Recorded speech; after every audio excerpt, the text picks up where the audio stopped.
هابي نيو يير. ليلة رأس السنة هي ليلة ولا ألف ليلة وليلة، ليلة ملهاش أي علاقة بالحياة اللي احنا عايشينها طول السنة. ناس تسهر في حفلات يفضلوا يرقصوا ويتنططوا لحد الصبح، يمكن عفريت السنة القديمة يطلع ونخلص. يبقى البني آدم جد ومحترم طول السنة، ويجي ليلة رأس السنة يبقى شارب وبيتطوح على أمل إن السنة الجديدة ما تاخدش بالها منه وهي داخلة.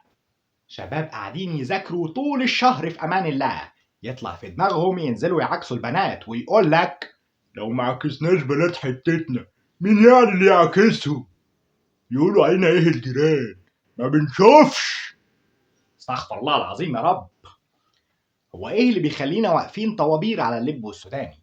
هل هي رغبة في اننا نتف قشر اللب على السنة القديمة ونقول لها الهي ما يرجعك يا بعيدة؟ ولا علشان نسهر على التلفزيون اللي ما بقاش فيه حاليا غير اعلانات؟ وبعدين ما هو كل حاجة دلوقتي طول السنة على النت، فمش هيجرى حاجة لو نمنا بدري الليلة دي. هو البرتقان والسفندي نفس معاملة قشرة اللب؟ انت يا ست، انت يا اللي بترمي الازاز والكوبايات من فوق، بتبتدي السنة الجديدة مش لاقية كوباية تشربي فيها الشاي. جوزك تاني يوم بيخرج بيلاقي كل الكاوتش بتاع العربية عايز يتغير، وبتبقى سنة باينة من أولها. ده أصلا لو ما جاش على دماغه وهو راجع بالليل وباللب والسوداني.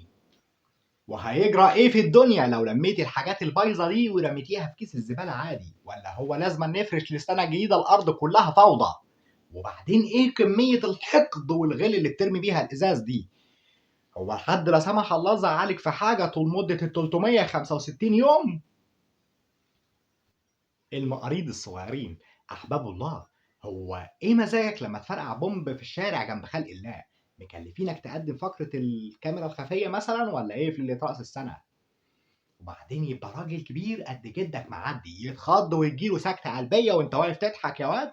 هو أنت فرحان إنه هيبدأ السنة الجديدة في الجنة ونعيمها؟ ولا بتبقى فاكر إن الراجل الكبير ده مشارك في التمثيلية الحمضانة اللي انتوا بتعملوها دي وبيمثل مثلا؟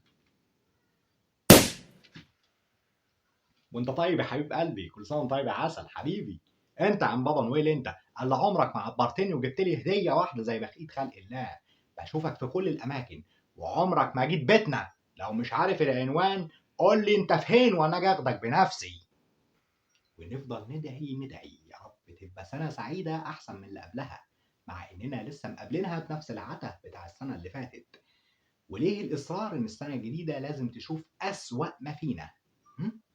ليه؟ بنخوفها مثلا ونوريها العين الحمراء؟ ولا بنطفشها كده من الأول؟